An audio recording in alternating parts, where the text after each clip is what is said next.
우리가 살아가는 우리 시대를 묘사하고 표현하는 키워드들이 참 많은데요. 제가 최근에 트렌드 지식 사전 6 이런 제목의 책을 읽었는데요. 그 책에 많은 우리 시대를 설명하는 트렌드들이 열거되는데, 그 중에 눈에 띄는 게 하나 있었는데 뭐냐 하니까 우리 시대를 이렇게 표현할 수 있다는 거예요. 기쁨 강박 시대. 이게 굉장히 강렬하지 않습니까? 기쁨 강박 시대라는 게 뭐냐 하니까, 사람들이 SNS 같은 것을 통해 가지고 내가 다른 사람들보다 얼마나 더 행복하게 사는가를 보여주려고 안간힘을 쓰는 현상, 이게 기쁨 강박 시대라는 겁니다. 그래서 전에는 가족끼리 그냥 외식하고 뭐 피자 한 조각씩 먹고 그 자체가 좋았는데, 요새는 그럴 때마다 다 사진을 찍습니다. 그리고는 이제 가족들이 이러면서 이제 SNS에다 올리고, 이게 이제 우리의 행복한 모습을 이제 보여주고자 하는 현대인들의 심리 상태를 반영한 거라는 겁니다. 그러면서 전문가들이 하는 말이, 이 기쁨 강박 시대를 사는 현대인들이 이 기쁨 스트레스에 시달리고 있다는 겁니다. 참, 기쁨 강박 시대는 뭐며, 또 기쁨 스트레스는 또 뭡니까?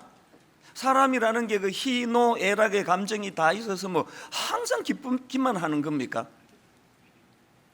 제가 그 책을 읽으면서 이 시대를 설명하는 키워드가 이 기쁨 강박 시대다, 그 설명을 보면서, 또 그리고 그 과정에서 나오는 게 기쁨 스트레스다, 이걸 보면서 사실 그 밑바닥에 흐르는 근본적인 전제가 뭡니까? 사실은 안 기쁘다는 거 아닙니까? 내가 별로 행복하지 않으니까 막 어떻게 해서라도 내가 남들보다 행복하지 않는 모습을 이제 보이면 안 된다, 이런 강박이 있는 것을 보여주는 거 아니겠습니까? 이게 참 마음을 씁쓸하게 하는 것 같습니다. 또 그런가 하면은 오늘 우리 시대의 병리 현상 중에 하나가 이 각종 중독 현상에 지금 노출되어 있는 거 아닙니까? 어린 애들은 게임 중독 문제가 보통 문제가 아니고요. 어른들은 지금 도박 중독 이런 게 지금 보통 문제가 아닙니다. 미국 같은 데는 마약 중독, 이게 지금 큰 사회적인 문제 아닙니까? 이런 각종 중독에 노출되어 있다는 것, 이게 뭘 의미하겠습니까? 최근에 제가 이 중독과 관련한 동영상 강의를 하나 들었는데요. 강사가 영국의 저널리스트라고 합니다. 요한 할이라는 분인데요. 이분이 강의한 그 강의 제목이 뭐냐? 당신이 중독에 관해 안다고 생각하는 모든 것은 잘못되었습니다. 이 굉장히 도발적인 제목 아닙니까? 보니까 그 강의에서 심리학자입니다. 브루스 알렉산더 교수가 했던 쥐공원 실험을 소개하는 대목이 나오는데요. 이 쥐공원이 뭐냐 하면은, 보통 이제 마약이 얼마나 중독성이 강한가 이런 거를 이제 보여줄 때 쥐를 가지고 실험을 하지 않습니까? 쥐에게 이제 마약 주사를 놓고 나서 보면은 그 다음부터 이 쥐가 막 마약만 찾더라, 이제 이런 걸 가지고 이 마약이 굉장히 중독성이 강하다는 걸 이제 증명하곤 하는데요. 이 브루스 교수의 주장에 의하면은 그게 꼭 마약의 성분만은 아니라는 거예요. 그러면서 이제 자기가 실험한 거를 소개를 하는데요. 한 200제곱미터의 쥐들 입장에서 굉장히 쾌적한 넓은 공간을 마련하고, 그 공간에다가 막 쥐들이 아주 좋아하는 이 쥐 공원을 만들어 준다는 거예요. 그리고 그 안에다가 막 쥐들이 좋아하는 치즈 그런 음식들하고, 또 쥐들이 좋아하는 이 밝은 색의 공 이런 것들을 이제 비치해 두고요. 그리고는 또 암컷과 더불어서 마음껏 번식할 수 있도록, 본능에 따라 그냥 번식할 수 있도록 또 그렇게 이제 암컷을 또 거기다가 풀어놓는 겁니다. 그야말로 쥐들이 좋아하는 요소는 다 갖다는 천국 같은 곳이에요, 쥐 입장에서.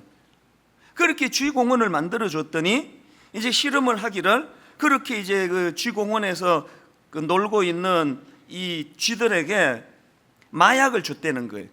그랬더니 너무 행복한 공간에서 잘 살고 있는 쥐들이 그 마약을 다 거부하더라는 거예요. 그리고 또 이런 실험도 있습니다. 이것도 이제 그 앞에서 말한 쥐 공원하고 그 연관이 있는데요. 이번에는 이제 쥐를 이제 각각 32마리의 쥐를 16마리씩 두 그룹으로 나눕니다. 한 그룹은 방금 설명해 드렸던 그 쥐천국 같은 그런 공원에다가 이제 풀어놓고, 나머지 16마리의 쥐는 이제 일반적인 그냥 이제 보통과 똑같은 그런 곳에다가 16마리를 이제 풀어놓고는요, 두 그룹 다 이제 그 물에다가 그 모르핀 또 당분 이런 거를 섞은 마약 음료를 이제 주었다는 거예요. 그랬더니 놀랍게도요, 이 일반 공간에다가 그 풀어놓은 16마리 쥐는 예외 없이 다 그 마약 음료를 마시더라는 거예요. 그런데 이쪽에 그 쥐 공원에다가 풀어놓은 16마리 쥐들은 그 마약 음료 마시기를 거부하더라는 겁니다. 이게 참 그 재밌지 않습니까? 그 또 비슷한 실험이 하나 더 있는데요. 이제 이번에는요, 이미 마약에 중독된 쥐예요. 이미 마약에 중독된 쥐들을 가지고 그 너무나 그 행복한 쥐 공원에다가 풀어놓고는, 그리고 이번에도 이제 마약 음료와 또 음식 이런 거를 넣어줬더니요, 마약에 중독된 쥐니까 처음에는 그 마약 음료를 마시는 이런 경우가 있었다는 거예요. 그런데 시간이 가면 갈수록 점점 더 이제 이 마약 음료를 마시는 것들이 급격히 줄어들더니 급기야 나중에는 이제 그 마약 음료를 안 마시더라는 겁니다. 치료가 됐다는 거 아닙니까?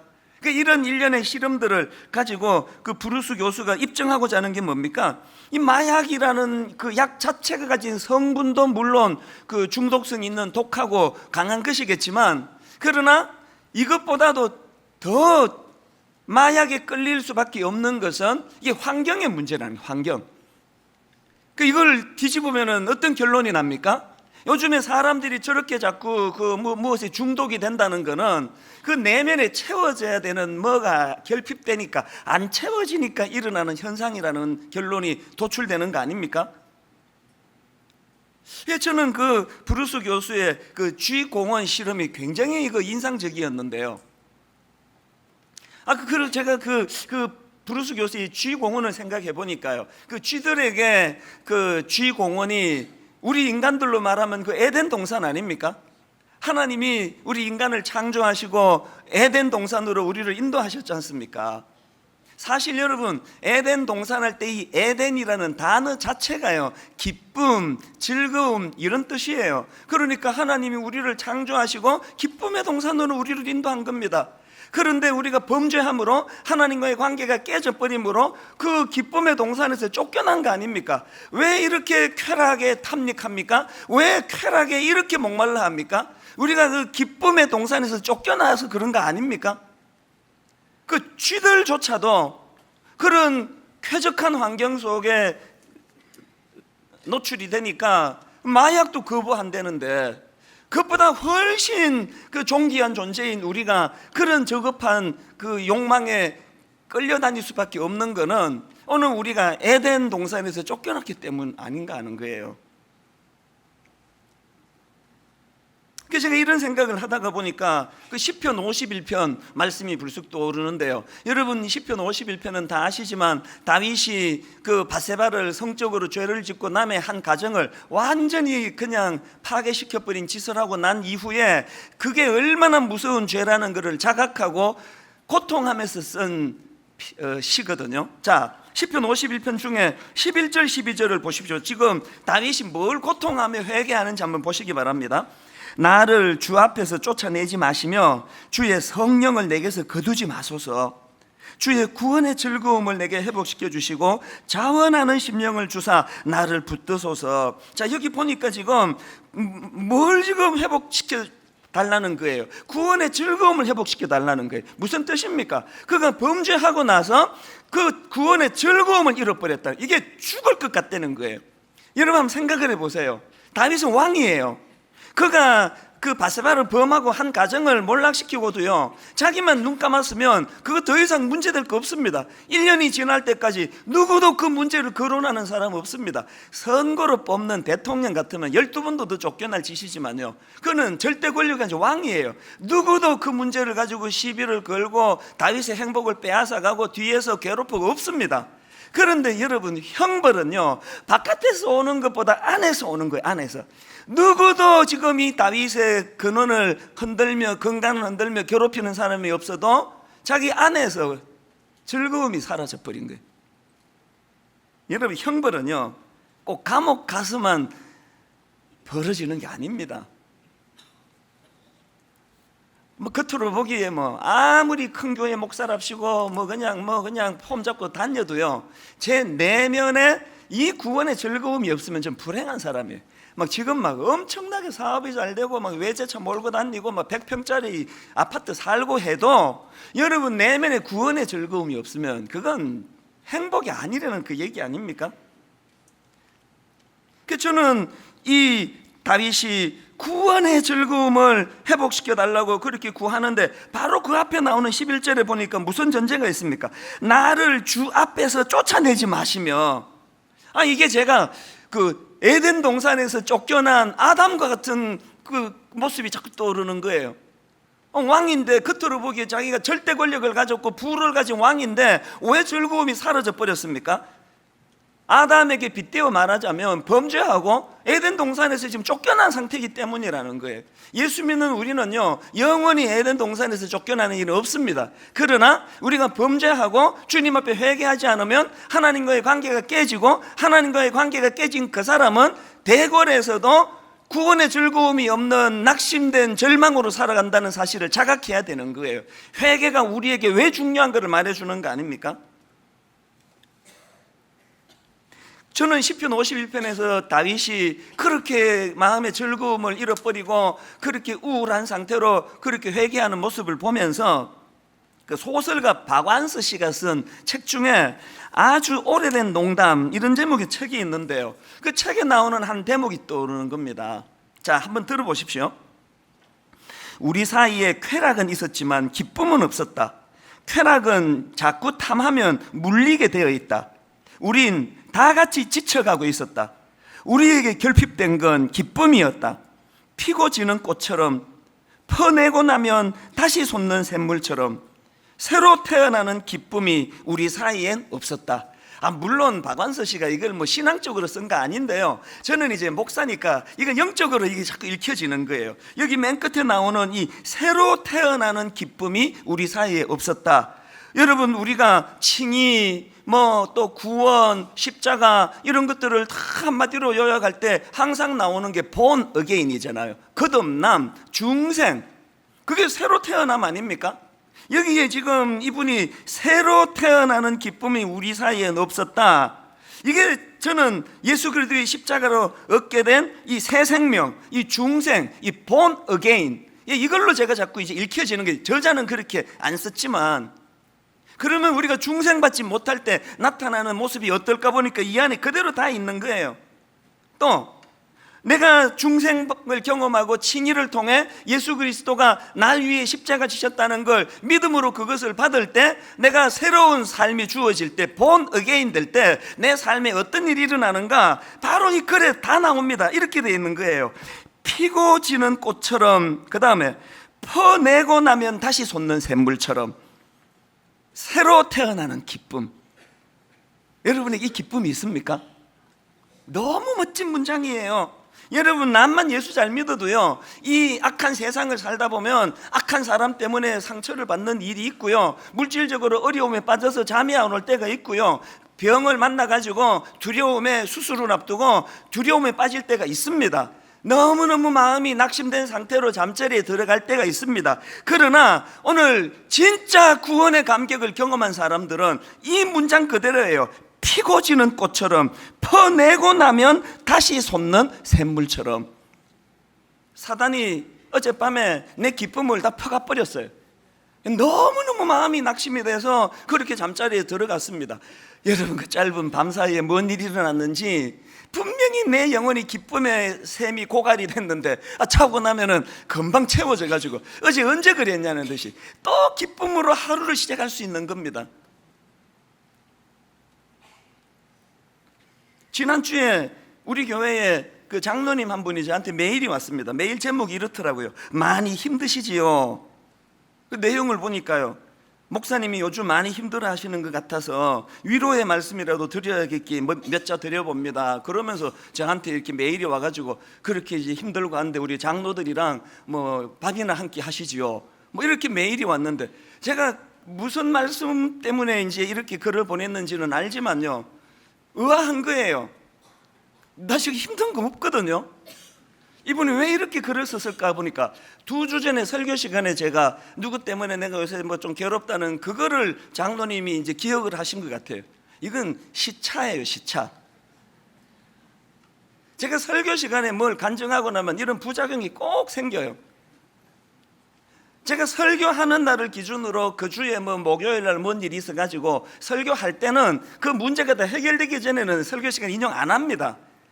그리고 또 설교할 때 당시로 제가 뭔 일로 마음이 아팠다 치더라도요, 여러분 설마 한 주가 지나기까지 제가 그 문제로 씨름하겠습니까? 제가 새로운 생명을 부여받은 인생인데요, 제가 그래서 피고 지는 꽃처럼 또 퍼내고 나면 다시 솟는 샘물처럼 은혜를 누리는 사람인데요. 그래서 어떨 때는 막 미국에서 저희 누나가 설교 듣고 너 이렇게 힘들다며 그러면 의아할 때가 많아요. 그런 일 없는데 왜 그래요? 그러면 네 설교에서 그러대? 그 설교한 지가 언젠데 지금까지 내가 힘들겠냐고요. 자고 나면 퍼내고 나면 다시 솟아나는 샘물처럼 내 안에 기쁨을 주시는 주님과의 교제가 이루어지는데, 저는 우리 교회 성도님들이 이 악한 세상에 나만 이렇게 슬픔과 위기를 다 피해 다니는 축복을 드리고 싶지 않아요. 막 소나기가 쏟아지는데 막 우리만 그 소나기 사이를 피해서 비 한 방울 안 맞겠다 하는 건 그건 뭐 억지 아닙니까? 여러분, 이 죄악의 폭우가 쏟아지는 세상 속에 때로는 상처받고 때로는 낙심하고 때로는 무너진다, 때로는 내 기쁨에 샘이 사단이 다 퍼버려가지고 고갈돼서 메마른 심령이라 할지라도 이 표현 그대로예요. 피고 지는 꽃처럼, 그 다음 퍼내고 나면 다시 솟는 샘물처럼 여러분 안에 새로운 기쁨이 샘솟는 여러분 되시기를 바랍니다. 얼마나 중요한 이야기입니까? 저는 이 박완서 씨의 이 글 중에서요, 우리 사이에 쾌락은 있었지만 기쁨은 없었다. 오늘 이 시대 현대인들을 이것만큼 잘 설명한 게 있나 싶은 거예요. 우리 사이에 쾌락은 있었지만 기쁨은 없었다. 제가 이 문장이 참 좋아서 이거를 묵상을 하다가 보니까 성경에요, 이 문장하고 정반대되는 문장이 하나 있는 걸 발견했습니다. 자, 한번 하박국 3장 17절 18절을 보십시오. 17절, 비록 무화과 나무가 무성하지 못하며 포도나무에 열매가 없으며 감람나무에 소출이 없으며 밭에 먹을 것이 없으며 우리의 양이 없으며 외양간에 소가 없을지라도, 없는 것도 많아요. 막 없는 게 너무 많아요. 그냥 뭐 없는 게 많을지라도 이러면 되는데 뭘 이렇게 상세하게 썼나 보니까 그 다음 18절을 강조하고 싶은 거예요. 18절 보세요. 그럼에도 불구하고 나는 여호와로 말미암아 즐거워하며 나의 구원의 하나님으로 말미암아 기뻐하리로다.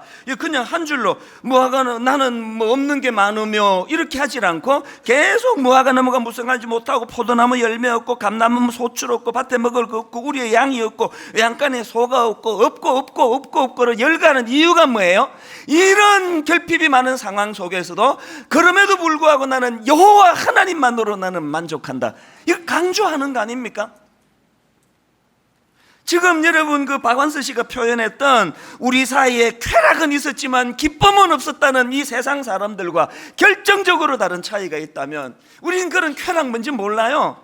저는 담배도 못 피고 술도 못 먹고 여자하고 어디 뭐 미사리 같은 데도 못 가고, 저는 뭐 이것도 못 하고 저것도 못 하고 뭐 사치스러운 일도 못 하고 뭐 외제차도 못 사고 막 그냥 막 몇만 원짜리는 뷔페 식당 갈 때도 양심에 걸리고 나는 못 하는 게 한두 가지가 아니에요. 그래서 제가 불행합니까? 저는요 쾌락은 없지만 기쁨이 있는 사람이에요. 왜? 난 여호와로 인하여 즐거워하며를 알거든요. 우리가 자꾸 그 에덴 동산을요, 또 죽어서 천국 가는 이 천국을 좀 포인트를 잘못 묘사할 때가 많습니다. 저는 개인적으로 그 기독교 그 동화책 같은데 아이들 보는 동화책에 막 천국을 막 열매가 막 주렁주렁 달리고 막 너무 그냥 막 모든 조건을 구비한 것처럼 그려놓은 그림을 보면 조금 우려가 돼요. 그 애들 생각에 그 어릴 때부터 나도 천국 가고 싶다 그러면서 막 거기 가면 막 열매가 막 따먹어도 안 없어지는 그런 열매가 있어. 나 천국 가고 싶다 그러면 아이들에게 잘못 가르치는 거예요. 여러분, 천국이요, 그렇게 모든 것들이 다 결핍된 게 없어가지고 그렇게 행복하다면 그건 우리가 쥐새끼 취급을 받는 거예요. 우리가 여러분 배부른 돼지입니까? 우리가 에덴 동산을 그리워하는 건요, 거기에 결핍된 게 없는 풍족이 아니고 거기에 여호와로 말미암아 기뻐하는 곳이기 때문에 그렇거든요. 여호와 하나님이 계시는 그거. 오늘 본문 11절을 이런 관점으로 보셔야 되는데, 자, 11절을 한번 보십시오. 그뿐 아니라 이제 우리로 화목하게 하신 우리 주 예수 그리스도로 말미암아 하나님 안에서 또한 즐거워하느니라. 기억하시죠? 지금 로마서 5장 1절부터 11절까지는요 이신칭의의 결과물들에 대하여 지금 살펴보는데요, 놀랍게도 이신칭의의 결과물을 살펴보는 5장 1절부터 11절까지 단락에 대단원의 막이 어떻게 맺어집니까? 즐거워하느니라. 즐거워하느니라. 그러고 보면 이 1절부터 11절 사이에 즐거워하느니라는 표현이 3번이나 나옵니다. 2절, 또한 그로 말미암아 우리가 믿음으로 서 있는 이 은혜에 들어감을 얻었으며 하나님의 영광을 바라고 즐거워하느니라. 그 다음 3절, 다만 이뿐 아니라 우리가 환난 중에도 즐거워하나니. 그 다음 11절, 그뿐 아니라 이제 우리로 화목하게 하신 우리 주 예수 그리스도로 말미암아 하나님 안에서 또한 즐거워하느니라. 기쁘지 않으면 그 복음이 아니에요. 하박국 선지자처럼 눈 떠보니까 이것도 없고 이것도 없고 이것도 없고 이것도 없고 애라고 낳았는데 맨날 공부 꼴찌하고 막 남편이라고 결혼했더니 그냥 막 맨날 돈도 못 벌어다 주고 건강이라고 하나 있는데 맨날 비시비시 기침이 나고 하나도 그냥 결핍된 게 없음에도 불구하고 이상하게 내 안에 기쁨이 넘쳐나는 거. 왜 그러냐? 답도 자기도 몰라요. 나 왜 이렇게 기뻐해야 되지? 이거 아무것도 없는데. 저런 그냥 그 무능한 배우자랑 결혼을 했는데 매력도 하나도 없는 저런 여자랑 사는데 나는 왜 이렇게 난 기쁜 거지? 이유 알면 그건 복음 아니에요. 이유 몰라요. 뭐 그냥 즐거운 거예요. 왜?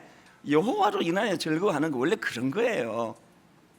오늘 여러분 이 말씀 속에서 즐거워하느니라, 즐거워하느니라, 즐거워하느니라.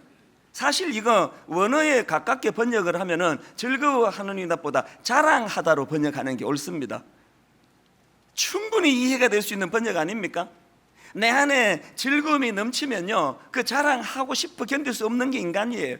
공부도 못하는 우리 아들이 막 이번에 막 영어 100점을 맞으면 그 즐거움은 내 동창한테 전화해서 자랑하는 걸로 반드시 나타납니다. 밥 한번 살게. 그거 아닙니까? 오늘 우리가 전도의 문이 막혔다, 전도가 안 된다, 교회는 맨날 기존 신자만 등록한다, 이게 오늘 우리의 이 한국 교회에 지금 영적인 문제가 있다는 걸 말해주는 거 아닙니까? 즐거움이 넘쳐나는 건 자랑하는 거예요. 꼭 뭐 그냥 전도 집회가 있어서 전도지 들고 하는 전도 말고요, 내 내면의 기쁨. 그러니까 여러분 동창이 쟤는 진짜 이상하다. 남편이 이번에 직장에서 쫓겨나고 애는 지금 사무소에 또 실패하고 지금 뭐 그냥 건강은 잃어가지고 맨날 골골 하는데 도대체 쟤는 뭐가 저렇게 즐거운지 몰라. 그게 전도예요. 그게. 그리고 또 한 가지 더 기억하셔야 될 거예요. 여러분 이 11절 말씀이 살아나면은요 반드시 별책 부록처럼 따라오는 게 하나 있습니다. 그게 뭐냐? 자, 에베소서 2장 13절 한번 보십시오. 이제는 전에 멀리 있던 너희가 그리스도 예수 안에서 그리스도의 피로 가까워졌느니라. 이게 지금 로마서 5장 1절부터 11절을 요약해 놓은 것 같은 말씀이에요. 그랬더니 14절에 별책 부록이 따라옵니다. 그는 우리의 화평이신지라 둘로 하나를 만드사 원수된 것 곧 중간에 막힌 담을 자기 육체로 허시고. 자, 이걸 표준세 번역으로 보면 더 쉽게 이해합니다.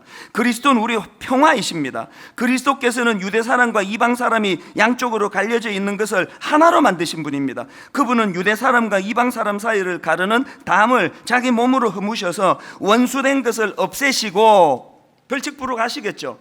하나님과의 관계가 회복이 되고 하나님으로 인해 즐거워하는 사람에게는 원수되었던 나하고 저 사람 사이에 담이 허물어지는 열매가 나타난다는 거예요.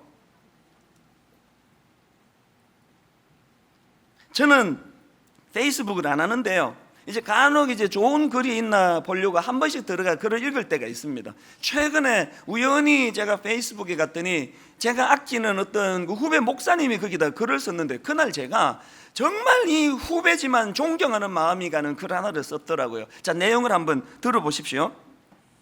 제 페이스북 친구들께 한 가지 알립니다. 그리고 관로하고요, 이것은 개신교인인 친구들께만 드리는 말씀입니다. 이게 중요한 거예요. 관로하고요, 이것은 개신교인인 친구들께만 드리는 말씀입니다. 저는 개신교회의 목사로서 개신교회가 너무도 부패하고 타락해서 분노로 가득 차도 그 교회의 일원으로서의 책임감과 아픔을 가지고 있습니다. 그러나 페이스북에서는 개신교인이요 더욱이 신학을 공부한 목사라 하면서 너무도 조롱과 비아냥이 넘칩니다. 조롱과 비아냥이 자신을 정당화한다고 생각하는 걸까요? 그것도 그 교회의 일원으로서 존재하는 우리가 하나님의 이름을 높이거나 그리스도를 조금도 드러내지 못하고 도리어 조롱하는 대상 못지않은 오만함과 방자함을 드러내면서 말입니다. 이러한 자세는 신학적 이슈에 대해서도 마찬가지입니다. 저는 이게 너무도 힘듭니다. 그리스도교 신앙을 가졌다면 우리는 삼위 하나님 앞에서 사는 자들입니다. 우리의 말과 글에서도 하나님을 두려워함이 없다면 학위나 공부나 직분이 무슨 소용이 있겠습니까? 그래서 앞으로 개인적인 친분이 있는 이들일지라도 위에 적은 이유들 때문에 페이스북 상에서라도 좀 단교할까 합니다. 서운하더라도 저의 마음 또한 헤아려 주시길 부탁드립니다. 요지를 아시겠습니까? 왜 은혜 받은 목사라 그러며 자기보다 연약한 어떤 지체에 대해서 자기가 신학을 좀 깨달았으면 오히려 더 겸손해야 되는데, 그걸 자기랑 다른 생각하는 사람을 비아냥거리고 무시하고 이런 글들이 왜 난무하느냐는 거예요. 저는 페이스북 자주 안 가기 때문에 뭐 어느 정도 난무하는지 모르지만 오늘 우리를 돌아보시라고요.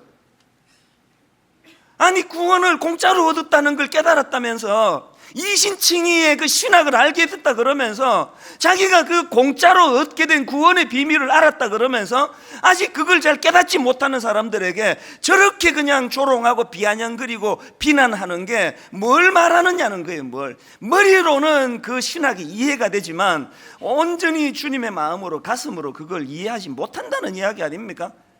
웬 교회들마다 비난이 이렇게 넘칩니까? 왜 이 교회는 저 교회를 비난하고 저 교회는 또 다른 교회를 비난하는 이 가슴 아픈 일들이 일어나느냐고요. 여러분, 망하는 군대나 조직의 특징이 뭐냐? 그 칼끝을 내부로 돌리는 거 아닙니까? 저는 여러분 안에 여호와로 말미암은 기쁨, 내면에 하나님으로 인한 기쁨이 회복되기를 바랍니다. 그리고 그 기쁨이 넘칠 때 나와 너 사이에 막힌 담을 흐는 거예요. 나랑 기질이 다른 사람, 나랑 생각이 다른 사람, 나랑 신학이 다른 사람, 그 담을 흐무는 십자가의 은혜를 가지고 믿음이 좋을수록 아량이 넓고, 신학을 알아갈수록 포용력이 생기고, 그리스도의 이 인격을 닮아가는 그런 성도님들이 되시기를 바랍니다. 그래서 우리는 자꾸 우리 자신을 이런 관점으로 돌아보셔야 된다는 거예요. 나는 11절에 있는 말씀처럼 그뿐 아니라 이제 우리로 화목하게 하신 우리 주 예수 그리스도로 말미암아 하나님 안에서 또한 즐거워하느니라. 이 즐거움이 내게는 있는가? 그런가 하면은 둘로 하나를 만드사 원수된 것 곧 중간에 막힌 담을 주님의 육체로 허물어 주셨던 이 주님의 정신이 내게 있어서 나랑 생각이 달라도, 나랑 기질이 달라도, 그래서요, 예수 믿는데 뭐 전라도니 경상도니 이런 이야기하는 사람은 진짜 저질이에요. 예수 믿는 사람들이 뭐 진보니 보수니 자기랑 다른 사람들을 용납하지 못한다면 정말 그 낮은 믿음 아닙니까?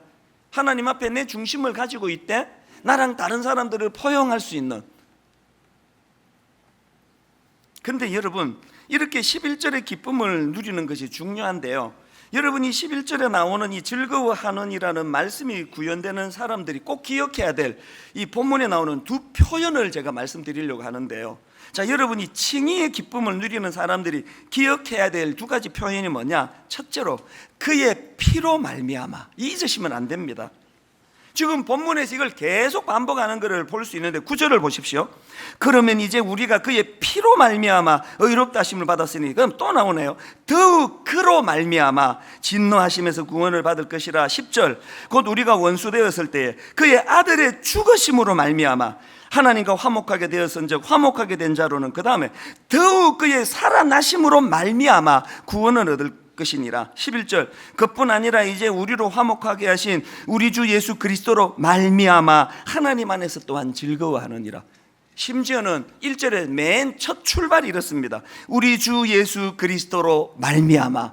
지금 전체 6번에 걸쳐서 말미암아, 말미암아, 말미암아, 말미암아, 말미암아, 말미암아. 이 모든 말미암아의 주인공을 보니까 예수 그리스도예요. 주님의 십자가예요. 뭘 의미합니까? 그리고 여러분 9절에 나오는 그의 피로 말미암아라는 표현이 뭘 의미합니까? 칭의가 그저 이루어졌다는 게 아니라는 거 아닙니까? 칭의가 어마어마한 예수 그리스도의 십자가 희생을 통해 이루어졌다는 거 아닙니까? 그래서 저는요 이것과 관련해 가지고 지난 한 주 내내 내 마음에 맴도는 성경 구절이 하나 있었습니다. 다락방에서 지난주 나눈 것 중에 하나인데 요한복음 19장 23절이에요. 군인들이 예수를 십자가에 못 박고 그의 옷을 취하여 네 깃에 나누어 각각 한 깃씩 얻고 속옷도 취하니, 그 다음 보세요. 이 속옷은 호지 아니하고 위에서부터 통으로 잔 것이라. 이 구절이 뭘 말하는 겁니까? 지금 여러분 군인들이 예수님의 겉옷뿐 아니라 속옷도 취했다는 게 뭘 의미하느냐고요. 쉽게 말하면 예수님이 십자가에 벌거벗겨진 상태로 매달려 있었다는 거예요. 그 성화에 예수님께서 자색으로 된 팬티를 입고 이렇게 있는 거는요, 그건 민망해서 갖다 붙인 거지 성경적 아니에요. 인간은 인격을 가졌기 때문에요, 누가 저한테 그냥 밥 한 끼 안 사주는 거 상처가 안 되는데요, 제가 수치심을 느끼면 견디기가 어려워요. 제가 그 조롱을 당하고 수치심을 겪는 건 밥 한 끼 굶는 게 훨씬 낫습니다. 예수님이 육신적으로 고통당하신 것만 초점을 두시면 안 됩니다. 주님이 그 수치의 상태에 빠지신, 수치, 벌거벗겨 매달려 계시는 수치당하신 주님, 이것이 제가 지난주 왜 묵상의 포인트가 됐느냐 하면은 한번 생각해 보세요. 지금 이 요한복음은요 예수님을 조롱하려고 쓴 책이 아니에요. 원수가 예수님 그냥 조롱하려고 쓴 게 아니고 사랑하는 예수님의 제자 요한이 쓴 책이에요. 그러면 이렇게까지 상세하게 묘사할 필요 있습니까? 제가 옥하는 목사님 일대기를 제가 이제 자서전을 제가 만약에 쓰고 있다면, 자서전은 본인이 쓰는 거고, 제가 옥 목사님의 그 전기를 내가 쓰고 있다면, 옥 목사님 목회하는 중에 원수들에게 막 엄청나게 조롱당하는 일이 있었다고 한다면, 제가 막 팬티까지 다 벗겨지는 일을 당했다, 이런 것까지 써야 옳습니까?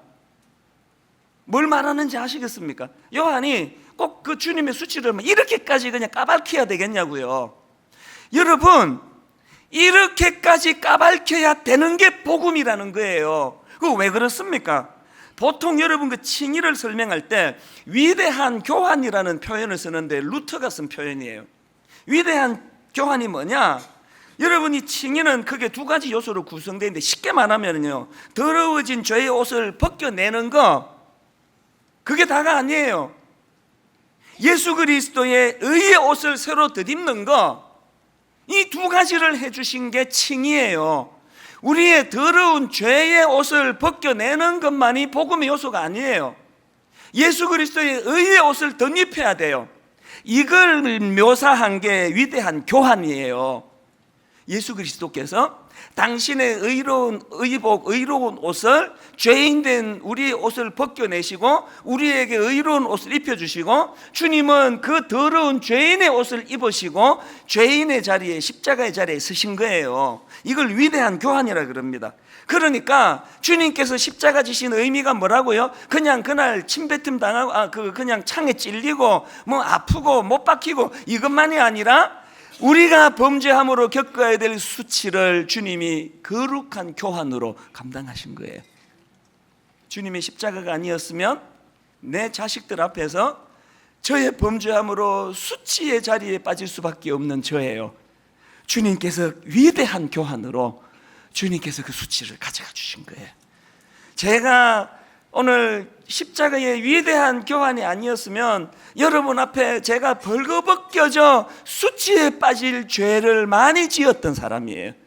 그런데 오늘 주님의 위대한 교환의 은혜를 힘입어 가지고 담대히 말씀을 전하고 있는 거거든요. 이 은혜의 감격이 없다면 칭의를 모르시는 분들이라는 거예요. 그런가 하면 두 번째로 기억해야 될 표현이 하나 더 있는데 더욱이라는 표현입니다. 9절을 보십시오. 그러면 이제 우리가 그의 피로 말미암아 의롭다 하심을 받았으니 더욱 그로 말미암아 진노하심에서 구원을 받을 것이니, 이 우리말 성경에는 이 더욱을 저기 그 중간에다 갖다 붙여놨는데 원어로 보면은 이 맨 앞에 나와요. 9절에 이 말씀이 원어로 보면 그러므로 더욱 더 이런 뜻이에요. 여기 나오는 그러므로가 그 앞에 8절과 연결되는 거 아닙니까? 8절이 뭡니까? 우리가 아직 죄인 되었을 때에 그리스도께서 우리를 위하여 죽으심으로 하나님께서 우리에 대한 자기의 사랑을 확정하셨느니라. 그러므로 더욱더 이렇게 연결되는 거예요. 10절도 마찬가지예요. 곧 우리가 원수 되었을 때에 그의 아들의 죽으심으로 말미암아 하나님과 화목하게 되었은즉 화목하게 된 자로서는 그 다음 더욱 그의 살아나심으로 말미암아 구원을 받을 것이니라. 이 지금 더욱이 무슨 뜻일까요? 우리가 아직 죄인 되었을 때에, 우리가 아직 원수 되었을 때에, 그런 원수 같은 인간들을 위해서도 하나님이 독생자 예수 그리스도를 십자가에 내어주심으로 우리를 구원해 주셨다면, 하물며 이제 우린 더 이상 하나님과 원수가 아닌데, 하물며 이제 우리는 하나님의 자녀가 되었는데 어떤 확정된 구원의 은혜를 베풀어 주시겠느냐? 더욱더 은혜를 내게 주실 것을 나는 믿는다. 이 고백이 담겨져 있는 거예요. 제 20살 시절에 하나님을 조롱하고 삿대질을 하고 당신같이 무능한 신에게 내가 님자를 붙이지 않겠다는 이런 천인공난 짓을 저지를 그때도 사랑으로 저를 내치지 않으셨는데, 오늘 제가 그래도 부족하지만 목사로서 주님의 영광을 드러내는 일하고 있는 지금 더욱더 은혜를 주시지 않겠습니까? 이 확신이 우리에게 있어야 된다는 거예요. 그래서 저는 이 본문을 묵상하는데 로마서 8장 32절이요. 자기 아들을 아끼지 아니하시고 우리 모든 사람을 위하여 내주시니가 어찌 그 아들과 함께 모든 것을 우리에게 주시지 않겠느냐. 내용은 좀 다르지만 더욱더의 은혜는 공통점이에요. 그래서 저는 오늘 말씀을 준비하는데 옛날 어른들이 부르던 그 찬송가요. 큰 죄에 빠진 나를 주 예수 건지사 그 넓은 품에 다시 품으신 은혜는 저 바다보다 깊고 저 하늘보다 높다. 그 사랑 영원토록 나 찬송하리라. 이 은혜의 감격을 노래한 어른들이 후렴에서 여러분 마음에 계속 맴돌던 한마디예요. 날로 더욱 귀하다. 날로 더욱 귀하다. 한이 없이 넓은 우리 주의 사랑 날로 더욱 귀하다. 그러므로 더욱더의 은혜예요. 그래서 우리나라 분들이 이 은혜를 모르니까 나이가 조금 들면은 막 그 힘들어하고 막 여자분들 특히 막 주름 생기면 막 괴로워하고 막 그냥 뭐 등산 가는데도 막 그냥 그 무슨 IS 대원처럼 해가지고 얼굴 다 가리고 다니고. 내가 길 가다가 많이 봤어요. 막 이러면서 뭐 주름진 거 펴려 그러고 이런 거를 보면 너무 안쓰러워요. 막 주름 생기면 또 막 그냥 성령 외과 가가지고 막 또 주름 펴고 그래가지고 어떤 분은 막 주름을 하도 당겨가지고 배꼽이 지금 여기 와 있다 그러죠. 너무 당겨가지고. 나이 들미 그렇게 힘드는 일입니까? 여러분 늙어감이 얼마나 아름다운지 아십니까? 더욱더 20대 때 그렇게 믿음도 없는 나 같은 걸 어떤 사랑으로 나를 인도해 주셨는데, 30대 때 나를 목회자의 길로 인도해 주셨는데, 40대 때 분당 우리 교회로 인도해 주셨는데, 50대 때 이렇게 풍성한 은혜를 주셨는데, 갈수록 풍성해지시는 더욱더의 은혜가 제게 있는데 내 60대는 또 얼마나 아름답겠습니까? 외모는 늙어가는지는 몰라도 더욱더 결론을 맺으려고 하는데요, 지난주 우리 집에 나온 그 대문짝막에 나온 우리 강춘봉 집사님 사진 여러분 보셨을 거예요. 그 어른은요 저희 어머니랑 동갑이세요. 1926년생, 만 90세, 우리나라 나이로 92세. 이 할아버지 사진이 나와 있는데 저는 이 어른을 내 진심으로 존경합니다. 여러 번 제가 말씀드렸지만 그 글에 보니까 이렇더라고요. 10년을 한결같이 주일날 이분 스케줄이 새벽 3시에 기상, 새벽 4시에 샤워와 가벼운 식사를 한 후 그 이른 새벽에 교회로 발걸음을 돌려 저 연세 드신 어른이 우리 저 체육관에 일부 예배 전에 의자를 정리하는 일을 10년을 하셨답니다. 그 어른의 인터뷰가 나온 머리 기사가 이렇게 돼 있네요. 90평생의 내 소감이요 감사뿐입니다. 또 이런 타이틀이 있네요. 내 평생의 감사는 예수 그리스도입니다. 저는 여러분의 90이, 여러분 인생의 연세 드심이 이 어른의 고백과 같은 고백이 나오는 인생이 되기 바랍니다. 90평생의 내 소감이요 감사뿐입니다. 그 감사의, 내 평생의 감사는 예수 그리스도입니다. 오늘 이 말씀을 기억하시면서 여러분, 우리 151번 찬송가 151장이에요 만왕의 왕 내 주께서 왜 고초당했나? 십자가 내가 처음 볼 때에 나의 마음에 큰 고통 사라져. 우리 가사를 생각하시면서 오늘의 말씀을 기억하시면서 우리 이렇게 찬양합니다. 만왕의 왕 내 주께서, 만왕의 왕 내 주께서 왜 고초당했나? 이 벌레 같은 날 위해, 그 보혈 흘렸네. 십자가 내가 처음 볼 때에 나의 마음의 큰 고통 사라져. 오늘 믿고서 내 눈 밝았네. 참 내 기쁨 영원하도다. 십자가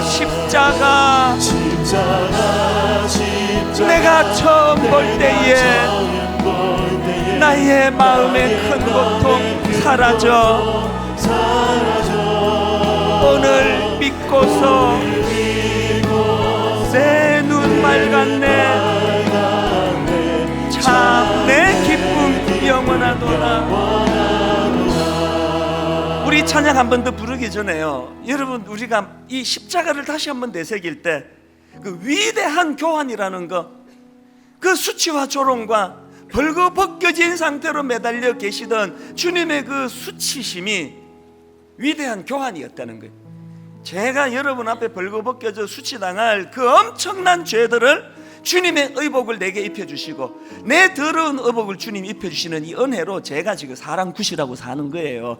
내가 우리 아들에게 너 인생 똑바로 살아라 이렇게 권면하면 걔가 아빠만 잘하세요라는 말을 들을 수밖에 없는 내 인생이지만, 오늘도 제가 권위를 가지고 자식 교육할 수 있는 원천의 힘은 위대한 교환이에요. 십자가예요. 박완서 씨가 말한 우리 사이에 쾌락은 있었지만 기쁨은 없었다. 이게 예수 믿는 우리의 타이틀이 돼서 되겠습니까? 우리 사이에 쾌락은 있었지만 기쁨은 없었다. 아닙니다. 비록 우리가 세상이 즐기는 쾌락은 없을지 몰라도 난 기쁨이 있습니다. 왜 있습니까? 나는 여호와로 말미암아 기뻐하거든요.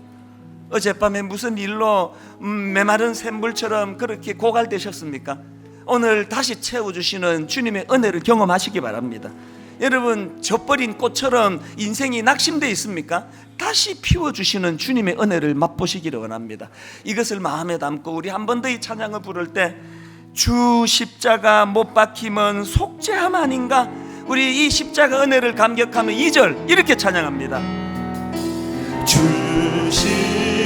십자가 못 박힘은 속죄함 아닌가? 긍휼함과 큰 은혜 말할 수 없도다. 여러분, 감격으로 노래합니다. 십자가 내가 처음 볼 때에 나의 마음의 큰 고통 사라져. 오늘 믿고서 내 눈 맑았네.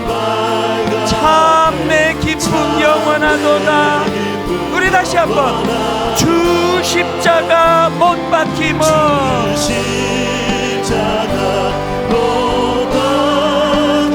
속죄함 아닌가. 이 긍휼함과 큰 은혜 말할 수 없도다. 위대한 교환 십자가, 십자가, 십자가.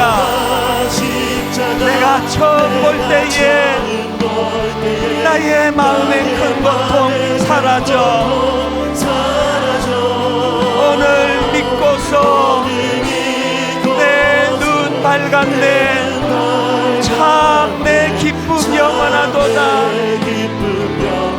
십자가, 십자가. 내가 처음 볼 때에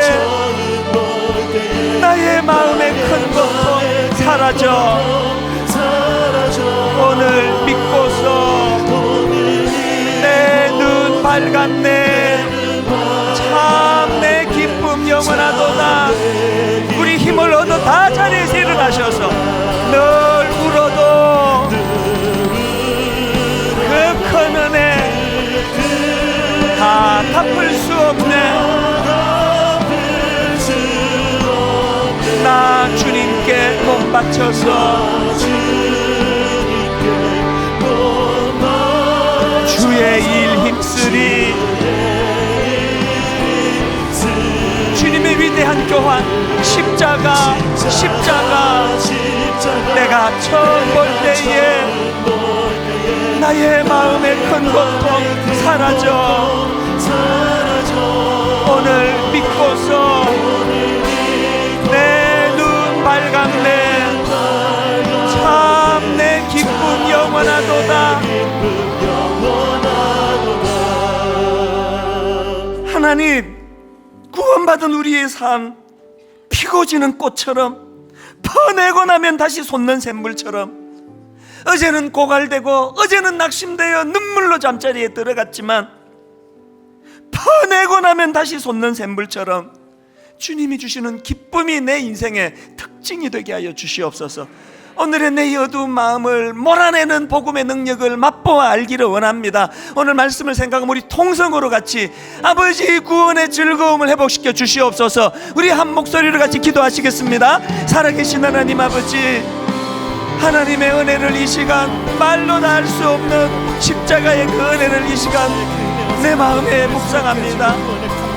위대한 교환, 나의 수치를, 나의 조롱의 옷을 주님이 가져가 주시고 주님의 의로운 옷을 내게 입혀주시는 이 위대한 교환으로 내가 오늘도 이 자리에서 말씀을 전하게 되었습니다. 하나님 아버지, 피고 지는 꽃처럼 퍼내고 나면 다시 솟는 샘물처럼, 비록 우리 사이에 쾌락은 없었지만, 세상이 추구하는 목마른 쾌락은 없었지만 내게는 기쁨이 있었노라고 주님 그렇게 고백하며 나아가기를 원하오니 주님 은혜 주시기 원합니다. 십자가, 십자가, 십자가, 십자가.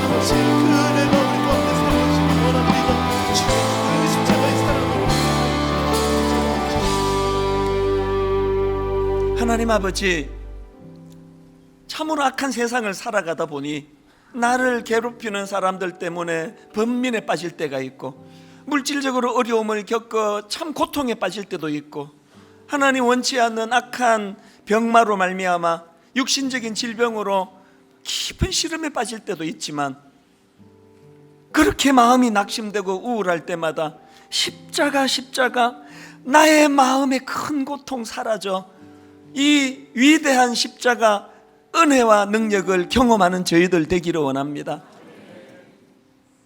저의 실수로, 저의 잘못으로 내 인생이 저버린 꽃과 같이 초라해졌는데 다시 새로운 기쁨을 주시는 주님의 은혜를, 하나님 악한 사단이 내 마음의 기쁨의 샘을 다 퍼버려가지고 너무너무 낙심되게 초라하게 잠자리에 들었는데 다시 채워주시는 샘물의 기쁨을 우리가 맛보며 사는 신앙인들이 되게 하여 주시옵소서. 구원의 감격, 즐거움, 십자가의 기쁨이 오늘의 어둡고 우울한 내 마음을 걷어내는 능력인 것을 이번 한 주 내내 맛보는 놀라운 주님의 자녀들 되게 하여 주시옵소서.